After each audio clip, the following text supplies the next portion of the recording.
the World Health Organization in panic over Trump.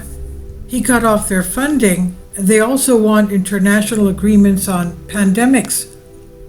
The cutoff of most of the U.S.'s international aid raises the risk of further worsening the humanitarian situation in war zones where health systems were already facing major challenges, such as in the Gaza Strip or Sudan, a World Health Organization official warned yesterday, Sunday.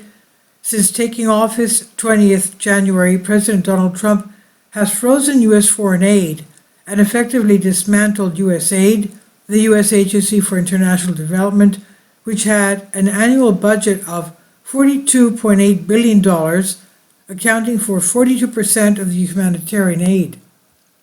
Washington has also announced its imminent withdrawal from the WHO, which will cut its budget by a fifth, shrinking its missions and staff.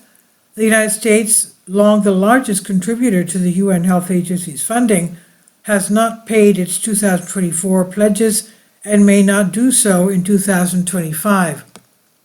WHO plays an important role in safeguarding health systems, rebuilding them, training and developing medical teams to respond to emergencies.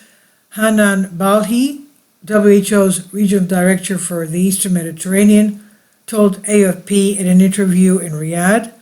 Many of these programs have now stopped or cannot continue, Balhi warned. In the besieged Gaza Strip, where health situation is catastrophic and the material damage enormous after a year and a half of conflict between Palestinian Islamist movement Hamas and the Israeli army, most hospitals ceased to function.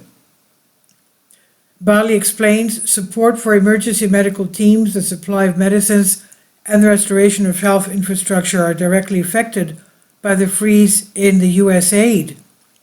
In Sudan, the organization is facing increased difficulties as the war that has been raging there for more than 2 years between the regular army and paramilitaries has uprooted millions of people.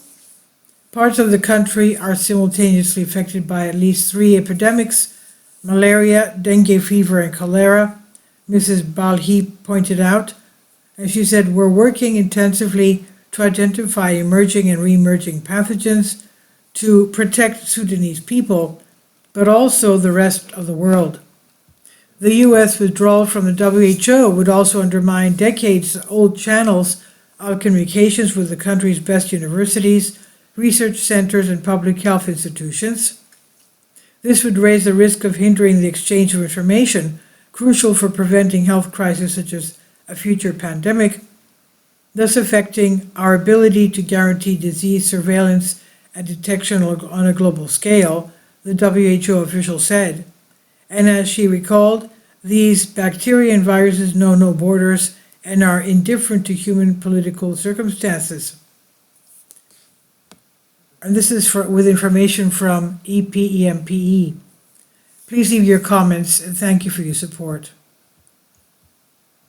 Please support my Patreon account. The daily posts are 5 videos daily, and they are totally different from what I have on my YouTube channel. Thank you so much for your support and that you find all my content so interesting. You'll find the Patreon account details in the description box below.